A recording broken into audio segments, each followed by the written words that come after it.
For this video, I had originally wanted to do something very fantastic with lots of really fancy editing and neat facts and other really kind of cool little things to be going on while you see all this lovely, wonderful fan art that you guys keep submitting, which makes me unbelievably happy, but but I realized after a couple of times the program kept crashing on me that the glitz and the glam that I had planned was not important. Instead, I decided that a real talk, unscripted video would probably be better than something that was very carefully planned out and recorded and edited and cleaned up and, polished. Because what I want to talk about is probably about as unpolished as it gets. It's how I came to be where I am. And I don't mean working for Planet Dolan. I don't mean working for Super Planet Dolan. I don't even mean being on YouTube specifically. I'm talking about the main events in my life that have motivated me to be where I am at this point in time. I know I sound a little bit choppy right now, but I only have a list of points that I kind of want to talk about. None of this is scripted, so I'm kind of just flying by the seat of my pants right now. So if it's a little bit weird, a little bit wonky, that's okay. That's just me. So yeah, this'll be me. You guys have been asking me a lot of questions and a lot of stuff that I can answer in the FAQ videos, which I know I'm behind on, but that's okay. But there are certain questions that I can't answer in specifics because I'm very paranoid of the internet. And I know you guys are all wonderful people, but there are certain things that I like to keep to myself. I guess the best place to start is at the beginning, or relatively speaking. I am the eldest of 4 siblings. I have a brother and 2 younger sisters. Well, I'm the oldest, so they're all younger than me, but that's besides the point. None of my siblings currently live near me, or even in the same state, really. I think about them all the time. I miss them dearly. I actually really hope that maybe one day they will hear me talking about them and drop me a line sometime. I had hoped to not start crying and making a mess of things this early, but oh well. Unfortunately, that's one of the things about me. If I start talking about myself too much or I get overly emotional, I start crying.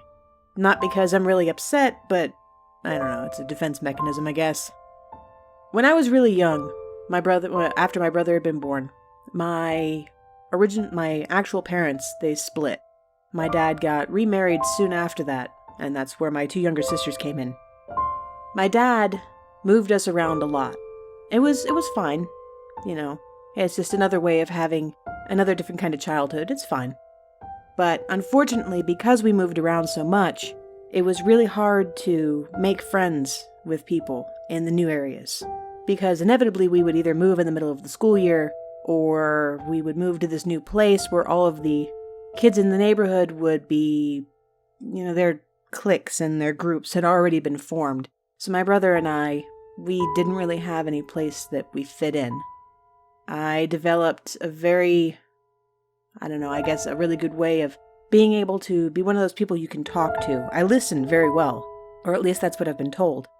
I have a very sympathetic ear. I can help out with lots of things, but there was always a time where I would need someone to talk to, and since my role was the listener, no one really listened to me.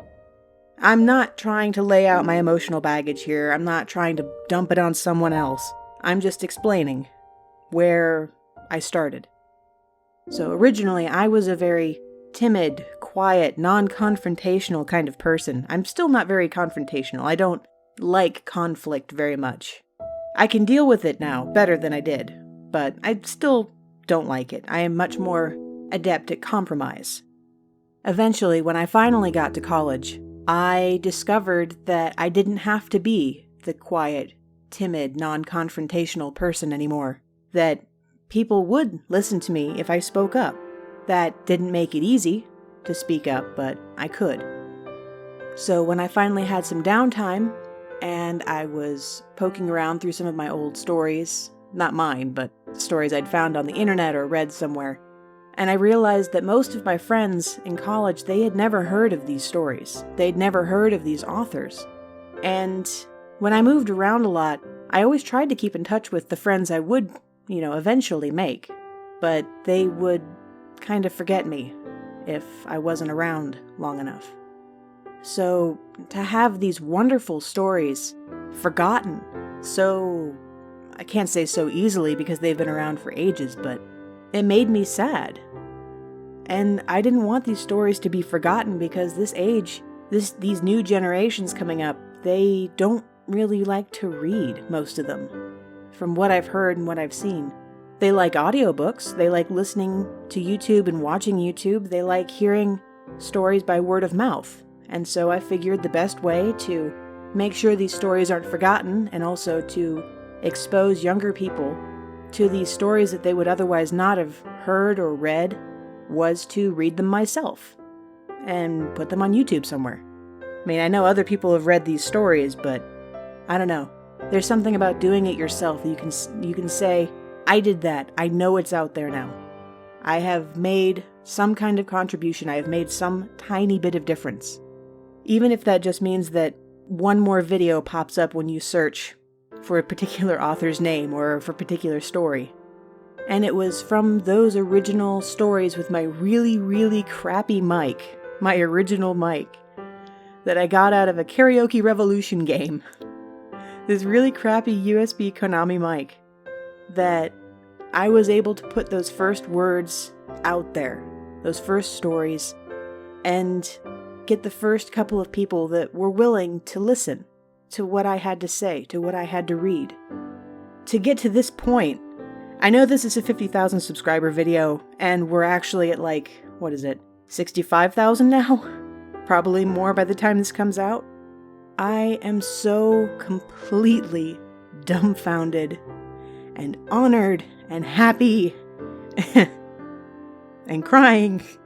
I'm supposed to be good with words, and I can't put these feelings into words. I'm trying very, very hard, but you guys, all of you, those of you who are here now when this video comes out, those of you who come and find me in the future, you guys are the reason I do this, because you're willing to listen. And because you're willing to listen, to give what I have to say a chance, even though I yammer on about a lot of different things, or blubber into a microphone now, it means a lot to me.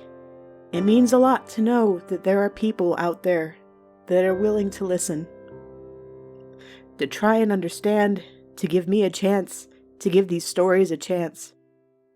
I am inexpressibly grateful that so many of you are out in this world, especially with how much respect and how kindly you treat each other.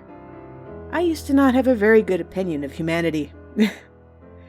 I used to believe that people were only out there for themselves, that no matter what you did, it wouldn't make a difference, that no matter who you talked to, no one would listen.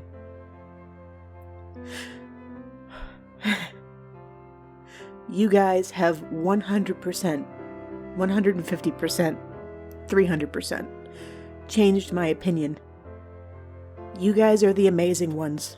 I'm just here with a microphone. I just talk. I blabber. I make mistakes. I bite my own tongue. I yell at my now poor deceased snake. I yell at birds and trucks outside my window, and you guys find it funny. And I find it funny, to be honest. That's why I put them up there, because it makes me smile. And the fact that it makes you smile just makes it all the much more worth it. I am speaking to every single person who is listening to this. You are amazing. And don't let anyone ever tell you otherwise. You can make a difference. You have made a difference. Just by watching this video and listening to me make a mess of myself. You have made a difference. I can only hope that you will continue to talk to each other with the same kindness and respect you've done so far. And so, when I voice the character Shima, when I talk and I put these videos out there, when I read narrations, when I do all that, all of it is me. I don't play a character. I don't act like someone else. This is just me. I am just me. And that's okay.